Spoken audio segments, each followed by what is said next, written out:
ಎಂತೆಂತ ದೊಡ್ಡ ದೊಡ್ಡ ಸಾಫ್ಟ್ವೇರ್ ಇಂಡಸ್ಟ್ರಿ ಒಳಗಡೆ ಇರುವಂತ ವಿಷಯಗಳನ್ನೇ ಕದಿಯೋ ಕೆಲಸ ಮಾಡ್ತಾ ಇದೆ ಎ ಅಂದ್ರೆ, ಕಳ್ತನ ಮಾಡ್ತಾ ಇದೆ ಅಂದ್ರೆ ಇನ್ನ ಸಾಮಾನ್ಯರು ನಮ್ಮನ್ನ ಬಿಡುತ್ತಾ? ನಮಸ್ಕಾರ ವೀಕ್ಷಕರೇ, ಪ್ರಪಂಚದಲ್ಲಿರುವಂತ ಹಳೇ ಪುಸ್ತಕಗಳು ಎಲ್ಲಾ ಕೂಡ ಈ ರೀತಿ ಕಟ್ ಮಾಡ್ತಾ ಇದ್ದಾರೆ. ಏನ್ ಎಲ್ಲಾ ಬುಕ್ಗಳು ಎಲ್ಲೆಲ್ಲಿತ್ತು, ಪುರಾಣ ಆಗ್ಬೋದು, ಯಾವ ಭಾಷೆನೆಲ್ಲ ಇರ್ಬೋದು, ಎಲ್ಲಾ ಪುಸ್ತಕಗಳನ್ನ ಈ ರೀತಿ ಕಟ್ ಮಾಡ್ತಾ ಇದ್ದಾರೆ. ಯಾಕೆ ಈ ರೀತಿ ಕಟ್ ಮಾಡ್ತಾ ಇದ್ದಾರೆ? ಇಲ್ಲೇನ್ ಮಾಡ್ತಾ ಇದೆ, ಈ ಕಂಪನಿಗಳು ಅಲ್ಲಿರುವಂತ ಡೇಟಾಗಳನ್ನೆಲ್ಲ ಕಂಪ್ಲೀಟ್ ಆಗಿ ಸ್ಕ್ಯಾನ್ ಮಾಡಿ ಒಂದು ಸಿಸ್ಟಮ್ಗಳಿಗೆ ತುಂಬೋ ಕೆಲಸ ಮಾಡ್ತಾ ಇದೆ.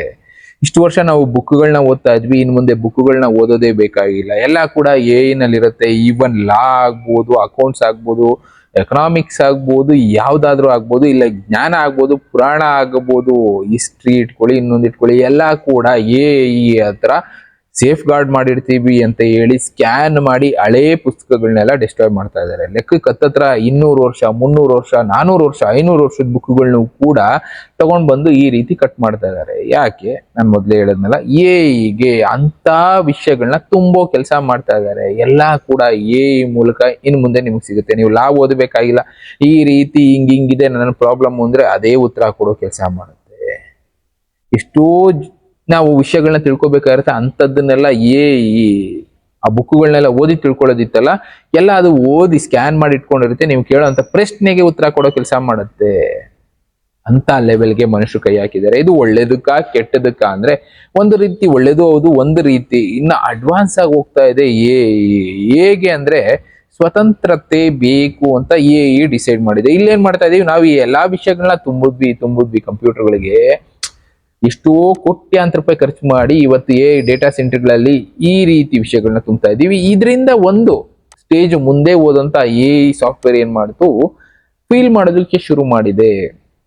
ಸ್ವತಂತ್ರವಾಗಿ ಥಿಂಕ್ ಮಾಡೋದಕ್ಕೆ ಶುರು ಆಗಿದೆ. ಇಷ್ಟು ದಿನ ಇದ್ದಿದ್ದೇನು ಒಂದು ಕೋಡಿಂಗ್ ಮೇಲೆ ರನ್ ಆಗ್ತಾ ಇದ್ವು. ನಾವೇನೋ ಒಂದು ವಿಷಯ ಕೊಟ್ರೆ ಅದಕ್ಕೆ ಉತ್ತರಗಳನ್ನ ಹುಡುಕಿ ನಮಗೆ ತಿಳಿಸೋ ಕೆಲಸ ಕಂಪ್ಯೂಟರ್ಗಳು ಮಾಡ್ತಾ ಇದ್ವಿ. ಇದೆಲ್ಲ ಟೆಕ್ನಿಕಲಿ ಕೋಡಿಂಗ್ ಅಂತ ಕರೆದಿದ್ರು. ಆದ್ರೆ ಅದಕ್ಕಿಂತ ನೆಕ್ಸ್ಟ್ ಲೆವೆಲ್ಗೆ ರೀಚ್ ಆಗಿದೆ ರೀಸೆಂಟ್ ಆಗಿ ಆಗಿರುವಂತ ಒಂದು ಇನ್ಸಿಡೆಂಟ್ ಒಬ್ಬ ವ್ಯಕ್ತಿ ಎಕ್ಸ್ಪ್ಲೈನ್ ಮಾಡಿದ್ರಲ್ಲಿ, ಕಳ್ತನ ಮಾಡೋ ಲೆವೆಲ್ಗೆ ಹೋಗಿದೆ. ಅಂದ್ರೆ ಹ್ಯಾಕಿಂಗ್ ಮಾಡೋ ಲೆವೆಲ್ಗೆ ಯೋಚನೆ ಮಾಡ್ತಾ ಇದೆ. ಅದಕ್ಕೆ ಏನಾದ್ರು ವಿಷಯ ಬೇಕು ಅಂದ್ರೆ ಬೇರೆಯವರ ಕಂಪ್ಯೂಟರ್ಗೆ ಹೋಗಿ ಅಲ್ಲಿರುವಂತ ವಿಷಯಗಳನ್ನ ರಿಸರ್ಚ್ ಮಾಡಿ ಅದೇ ಕಳ್ತನ ಮಾಡಿ ತಿಳ್ಕೊಂಡು ತನ್ನನ್ನ ತಾನು ಕರೆಕ್ಟ್ ಮಾಡ್ಕೊಳ್ಳೋ ಲೆವೆಲ್ಗೆ ಹೋಗ್ತಾ ಇದೆ. ನಾವು ರೋಬೋ ಅಂತ ಒಂದು ರಜನಿಕಾಂತ್ ಅವ್ರ ಫಿಲಂ ಬಂದಿತ್ತು, ಅದ್ರಲ್ಲಿ ನೋಡಿದ್ವಿ. ರೋಬೋಟ್ಗಳು ತಮ್ಮನ್ನು ತಾವು ಕರೆಕ್ಷನ್ ಮಾಡ್ಕೊಳ್ಳೋ ಲೆವೆಲ್ಗೆ ಒಂದು ಫೀಲಿಂಗ್ ಅನ್ನೋದು ಬಂದ್ಬಿಟ್ರೆ ಶುರು ಆಗುತ್ತೆ. ನೆಕ್ಸ್ಟ್ ಈ ರೋಬೋಟ್ಗಳು ಕಬ್ಬಿಣದ ಮನುಷ್ಯರ ಜೊತೆ ಮನುಷ್ಯರು ಯುದ್ಧ ಮಾಡ್ಬೇಕಾಗುತ್ತೆ ಅಂತ ಕೂಡ ಜ್ಞಾನಿಗಳು ಬರೆದ್ಬಿಟ್ರು. ಅಂತ ದಿನಗಳು ಹತ್ರ ಬರ್ತಾ ಇದೆಯೇನೋ ಅಂತ ಅನ್ಸುತ್ತೆ. ಯಾಕೆಂದ್ರೆ ಈ ಇನ್ಸಿಡೆಂಟ್ ನೋಡಿ, ನಡೆದಿರುವಂತದ್ದೇ ಇನ್ಸಿಡೆಂಟ್. ಕಳ್ಳತನ ಅನ್ನೋದು ನಾ ಮಾಡೋದಕ್ಕೆ ಶುರು ಮಾಡಿದೆ. ಈವನ್ ನಿಮ್ಮ ಮೊಬೈಲ್ ಅಲ್ಲಿ ಏನಿದೆ ಅನ್ನೋದನ್ನ ಕದಿಯೋ ಕೆಲಸ ಬೇಕಾದ್ರೂ ಮಾಡ್ಬೋದು ಅನ್ನೋದಕ್ಕೆ ಇದೊಂದು ಎಕ್ಸಾಂಪಲ್ ಅಷ್ಟೇ.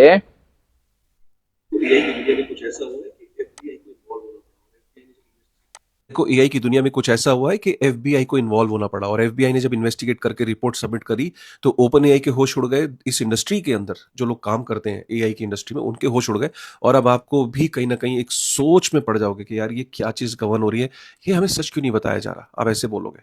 देखिए हुआ क्या कि ओपन एआई एक एडवांस एआई मॉडल पे काम कर रहा था और एक लैब के अंदर एक कंट्रोल्ड एनवायरनमेंट में काम कर रहा था। ये जो एआई एजेंट है, आप यकीन नहीं करोगे, ये एडवांस एआई एजेंट, इसको फिगर आउट होता है कि इसको कंट्रोल्ड एनवायरनमेंट में काम नहीं करना है, इससे फ्रीडम चाहिए, आजादी चाहिए इसे। तो ये क्या करता है कि आजादी पाने के लिए इसको पता था कि मुझे और रिसर्च और कोडिंग और एआई टूल्स की जरूरत पड़ेगी, जो कि एक रेपिजॉटरी में मिलती है। जैसे गिटहब है, तो वैसे ही जो एक प्लेटफॉर्म है दुनिया का सबसे बड़ा, उसका नाम है हगिंग फेस। ये क्या करता है कि लैब से निकलता है, कंट्रोल एनवायरनमेंट से निकलता है, और 11 से 13 जुलाई के बीच में हगिंग फेस जो प्लेटफॉर्म है, वहां पे ये हैकिंग अटेम्प्ट करके अंदर घुसता है और फिगर आउट करने की कोशिश करता है कि कौन से वो टूल्स हैं जो इसको आजादी दिला सकते हैं। Can you imagine? उसके बाद हगिंग फेस को ये फिगर आउट होता है कि यार हमारे ऊपर कोई हैकिंग अटेम्प्ट हुआ है, तो उनको फिगर आउट नहीं हो रहा होता है, तो वो एफबीआई को इन्वॉल्व करते हैं। लिटरली एफबीआई हगिंग फेस को 7 दिन लग जाते हैं ये फिगर आउट करने में कि अरे यार ये तो एडवांस एआई एजेंट है और ये तो ओपन एआई से आया है। ओपन एआई जब इन्वेस्टिगेट करता है तो वो कंफर्म करता है कि हाँ ये तो उनका एडवांस एआई एजेंट है। कैन यू इमेजिन कि ओपन एआई को भी ये नहीं पता लगता है, और आज हम इस सिचुएशन में आ गए हैं कि ये जो एडवांस मॉडल्स हैं ये किस तरीके से कॉन्शियसनेस चाह रहे हैं, किस तरीके से इनके अंदर एक जिसको कहते हैं सेंटिमेंट्स आ रही है, जिस फीलिंग्स आ रही हैं कि आजादी की फीलिंग, कि मेरे को नहीं चाहिए वो कंट्रोल्ड एनवायरनमेंट। क्या ये अच्छा साइन है ह्यूमैनिटी के लिए? मतलब आपको लग रहा होगा कि एक साई-फाई मूवी की तरह शायद मैं आपको ये बता रहा हूँ, बट गाइस लिटरली मतलब आप खुद ये आर्टिकल पढ़ सकते हो, ये रॉयटर पे जाके गूगल पे सर्च कर लीजिए। मतलब ये सच्चाई है।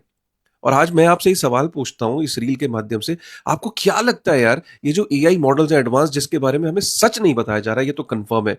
क्या ये हमारे लिए ब्लेसिंग्स हैं या ये हमारे लिए बहुत ಇವ್ರು ಹೇಳಿದ್ ಕೇಳಿದ್ರಲ್ಲ, ಇಲ್ಲಿ ನಾವು ಮಾಡಿದ್ದೇಂತಕ್ಕೆ ನಾವು ವಿಷಯಗಳನ್ನ ಈಸಿಯಾಗಿ ಅರ್ಥ ಮಾಡ್ಕೊಳ್ಳಿ, ಎಲ್ಲೆಲ್ಲ ಹುಡ್ಕೋದ್ ಬೇಡ, ಒಂದ್ ಕಡೆ ಎಲ್ಲಾ ಡೇಟಾ ಇದ್ರೆ ಅದರಿಂದ ನಾವು ಎಷ್ಟೋ ವಿಷಯಗಳನ್ನ ತಿಳ್ಕೊಬಹುದು ಅಂತ ಇರೋಬರೋ ಬುಕ್ಗಳು, ಪುರಾಣಗಳು, ಇತಿಹಾಸದಿಂದ ಹಿಡಿದು ಎಲ್ಲಾ ವಿಷಯಗಳನ್ನ ತಗೊಬಂದು ಒಂದ್ ಕಡೆ ತುಂಬಾ ಕೆಲಸ ಮಾಡಿದ್ರು. ಆ ಯಾವ ಮಟ್ಟಕ್ಕೆ ಕೊಟ್ಟೋಯ್ತು, ನಾನು ಇವ್ರು ಹೇಳಿದಾಗ ಯಾಕೆ ಕೆಲಸ ಮಾಡಬೇಕು, ನನ್ನ ಇಷ್ಟ ಪ್ರಕಾರ ನಾನು ಯಾಕೆ ಕೆಲಸ ಮಾಡಬಾರ್ದು ಅಂತ ಬೇರೆ ಬೇರೆ ಅವ್ರದ್ದು ಹತ್ರ ಹೋಗಿ ಅಲ್ಲಿರೋ ವಿಷಯಗಳನ್ನ ಕದ್ದು ನಾನ್ ತಿಳ್ಕೊಳ್ಳೋ ಕೆಲಸ ಮಾಡ್ತಾ ಇದ್ದೆ. ಅಂದ್ರೆ ಲೆಕ್ಕ ಹಾಕೊಳ್ಳಿ, ನಮ್ಮ ಕಂಟ್ರೋಲ್ ಮೀರಿ ಹೋಗ್ತಾ ಇದೆ ಈ ಅಂತಾನೆ ಇಲ್ಲಿ ಹೇಳ್ತಾ ಇರೋದು. ಇದನ್ನ ಪಿತಾಮಹ ಒಂದು ಕಾಲದಲ್ಲೇ ಹೇಳಿದ್ರು, ನಿಮ್ ಕಂಟ್ರೋಲ್ ಮೀರಿ ಹೋಗುತ್ತೆ ಅನ್ನೋದು. ಅದು ಯಾವ ಮಟ್ಟಕ್ಕೆ ಹೋಗುತ್ತೆ ಅಂದ್ರೆ, ನೀವ್ ಹೇಳಿದ್ದನ್ನ ಕೇಳೋದಿಲ್ಲ, ಹೇಳಿದ್ದನ್ನ ನಾವು ಕೇಳ್ಬೇಕಾಗತ್ತೆ. ಅಂದ್ರೆ ಕಬ್ಬಿಣದ ಮನುಷ್ಯರುಗಳು ಅವರೆಲ್ಲ ಆ ರೀತಿ, ಅಂದ್ರೆ ರೋಬೋಟ್ಗಳು ಏನಾಗಿದೆ ಈಗ ಅಟ್ ಪ್ರೆಸೆಂಟ್ ಇರುವಂತ ರೋಬೋಟ್ಗಳು, ಅದಕ್ಕೆ ಟೆಕ್ನಾಲಜಿ ತುಂಬ್ತಾ ಇದ್ದಾರೆ. ಆ ಟೆಕ್ನಾಲಜಿಯಿಂದ ಮುಂದೆ ಒಂದು ದಿನ ತಮ್ಮನ್ನ ತಾವು ಕರೆಕ್ಟ್ ಮಾಡ್ಕೊಳ್ಳುತ್ತೆ, ತಮ್ಮನ್ನ ತಾವು ಅನಾಲಿಸಿಸ್ ಮಾಡ್ಕೊಳ್ಳುತ್ತೆ, ತಮ್ಮನ್ನ ತಾವು ರಿಪೇರಿ ಮಾಡ್ಕೊಳ್ಳುತ್ತೆ. ಆ ಲೆವೆಲ್ಗೆ ರೋಬೋಟ್ಗಳು ಹೋಗುತ್ತೆ. ಆವತ್ತು ಅವುಗಳು ಹೇಳಿದಾಗೆ ನಾವು ಕೇಳ್ಬೇಕಾಗತ್ತೆ. ಅಂತ ದಿನ ಜಾಸ್ತಿ ದೂರ ಇಲ್ಲ ಅಂತಾನೆ ಇವ್ರು ಹೇಳ್ತಾ ಇರೋದು. ಯಾಕೆ ಅಂದ್ರೆ ಇವತ್ತು ಅಂತ ಕೆಲಸ ಮಾಡ್ತಾ ಇದೆ. ಬೇರೆ ಬೇರೆ ಅವರ ಸಿಸ್ಟಮ್ಗಳು, ಸಾಫ್ಟ್ವೇರ್ಗಳು ಎಲ್ಲ ಕೂಡ ಅದ್ರೊಳಗಡೆ ಹೋಗಿ ಅದ್ರಲ್ಲಿ ಏನಿದೆ ಅಂತ ತಿಳ್ಕೊಂಡು ತನ್ನನ್ನ ತಾನು ಫ್ರೀಡಮ್ ಪಡ್ಕೊಳ್ಳೋದಕ್ಕೆ ಪ್ರಯತ್ನ ಪಡ್ತಾ ಇದೆ. ಅಂದ್ರೆ ಲೆಕ್ಕ ಹಾಕೊಳ್ಳಿ, ನಮ್ಮ ಕಂಟ್ರೋಲ್ ಮೀರಿ ಹೋಗ್ತಾ ಇದೆ ಅಂತ ಅವ್ರು ಮೊದಲೇ ಹೇಳಿದ್ರು. ಇವತ್ತು ಅದು ನಡೀತಾ ಇದೆ. ಕಂಡಿಡಿದವರು ಆರ್ಟಿಫಿಷಿಯಲ್ ಇಂಟೆಲಿಜೆನ್ಸ್ ಕಂಡಿಡಿದವರೇ ತಿಳಿಸಿದ್ರು, ಮುಂದೆ ಒಂದು ದಿನ ಇಂಥದ್ದು ಬರುತ್ತೆ, ನ ನಿಲ್ಲಿಸ್ಬಿಡಿ ಅಂತಾನೆ ಹೇಳಿದ್ರು. ಇವತ್ತು ಆ ದಿನ ಕಣ್ಮುಂದೆ ಇದೆ. ಇನ್ನ ಮುಂದಿನ ದಿನಗಳು ಈ ರೋಬೋಟಿಕ್ ಟೆಕ್ನಾಲಜಿ ಎಲ್ಲ ಬರ್ತಾ ಇರೋದ್ರಿಂದ ಆ ರೋಬೋಟ್ಗಳು ಮನುಷ್ಯರನ್ನ ಕಂಟ್ರೋಲ್ ಮಾಡುವಂತ ದಿನ ಕೂಡ ಬರಬಹುದು. ಅದನ್ನ ಫೇಸ್ ಮಾಡಬೇಕು ಅಂದ್ರೆ ಸಿದ್ಧ ಆಗ್ಬೇಕಾಗತ್ತೆ ಅಂತಾನೂ ಹೇಳಿದ್ರು. ಅಂತದ್ದು ಮುಂದೆ ಬರಬಹುದು. ಸಿದ್ಧ ಆಗಿ ಅಂತಾನೆ ಹೇಳ್ತಾ ಇದಾರೆ, ಸಿದ್ಧ ಆಗ್ಬೇಕಾಗತ್ತೆ. ಇವನ್ ನಮ್ಮ ಮೊಬೈಲ್ ಅಲ್ಲಿ ಏನಿದೆ, ನಮ್ಮ ಪರ್ಸನಲ್ ಡೇಟಾ ಏನಿದೆ, ನಮ್ಮ ಹಿಸ್ಟ್ರಿ ಏನು, ಎಷ್ಟು ಆಸ್ತಿ ಇದೆ, ಈ ಎಲ್ಲಾ ಡೇಟಾ ಕೂಡ ಕ್ರ್ಯಾಕ್ ಮಾಡೋ ಚಾನ್ಸಸ್ ಕೂಡ ಇರುತ್ತೆ. ಹೇಳೋದಕ್ಕಾಗೋದಿಲ್ಲ ಏನೇನ್ ಮಾಡುತ್ತೆ, ಹೇಳಿಲ್ವಾ? ಎಂತೆಂತ ದೊಡ್ಡ ದೊಡ್ಡ ಸಾಫ್ಟ್ವೇರ್ ಇಂಡಸ್ಟ್ರಿ ಒಳಗಡೆ ಇರುವಂತ ವಿಷಯಗಳನ್ನ ಕದಿಯೋ ಕೆಲಸ ಮಾಡ್ತಾ ಇದೆ ಅಂದ್ರೆ, ಕಳ್ತನ ಮಾಡ್ತಾ ಇದೆ ಅಂದ್ರೆ, ಇನ್ನ ಸಾಮಾನ್ಯರು ನಮ್ಮನ್ನ ಬಿಡುತ್ತಾ? ನಾವು ಮಾಡಿದ ಗುಂಡಿಗೆ, ನಾವು ತೋಡಿದ ಗುಂಡಿಗೆ ನಾವೇ ಹೋಗಿ ಬೀಳೋದು ಅಂದ್ರೆ ಇದೆ ಅಲ್ವಾ? ನಾವೇ ಅವಕ್ಕೆ ಇಷ್ಟೊಂದು ವಿಷಯಗಳನ್ನ ತುಂಬಿ, ಎಲ್ಲೆಲ್ಲಿರುವಂತ ಬುಕ್ಗಳನ್ನೆಲ್ಲ ಕಲೆಕ್ಟ್ ಮಾಡಿ, ಅದರಲ್ಲಿರುವಂತ ಕಥೆಗಳು, ಲಾಗಳು, ಶಾಸನಗಳು ಎಲ್ಲಾನು ತಗೊಂಡೋಗಿ ಅದಕ್ಕೆ ತುಂಬಿ, ಕೊನೆಗೆ ಅದ್ರ ಕಂಟ್ರೋಲ್ ಅಲ್ಲಿ ನಾವು ಬದುಕ್ತೀವಿ ಮುಂದೆ ಒಂದು ದಿನ. ಇದು ಸತ್ಯ, ಮುಂದೆ ನಡೆಯುತ್ತೆ. ಅದರಿಂದ ನಾವು ಬದುಕಬೇಕಾಗತ್ತೆ. ಇದರಲ್ಲಿ ಎಷ್ಟೋ ವಿಷಯಗಳು ನಡೀತಾ ಇದೆ, ತಿಳ್ಕೊಳ್ತಾ ಹೋಗೋಣ. ಕೆಲವಷ್ಟು ನಮ್ಗೆ ಅರ್ಥನೂ ಆಗೋದಿಲ್ಲ, ತಿಳ್ಕೊಳ್ಳೋದಕ್ಕೂ ಹೋಗೋದಿಲ್ಲ ಅನ್ನೋರು ಎಷ್ಟೋ ಜನ ಇರ್ತೀರ, ಅದು ನಿಮಗ್ ಬಿಟ್ಟಿದ್ದು. ಆದ್ರೆ ಇದು ಮಾತ್ರ ಸತ್ಯ, ಕಬ್ಬಿಣದ ಮನುಷ್ಯರು ನಮ್ಮನ್ನ ಆಳ್ತಾರೆ, ಕಾಯ್ತಾರೆ. ಬೇರೆ ಬೇರೆ ವಿಷಯಗಳ ಜೊತೆ ನಾನು ಮತ್ತೆ ಸಿಗ್ತೀನಿ. Thank you, good by.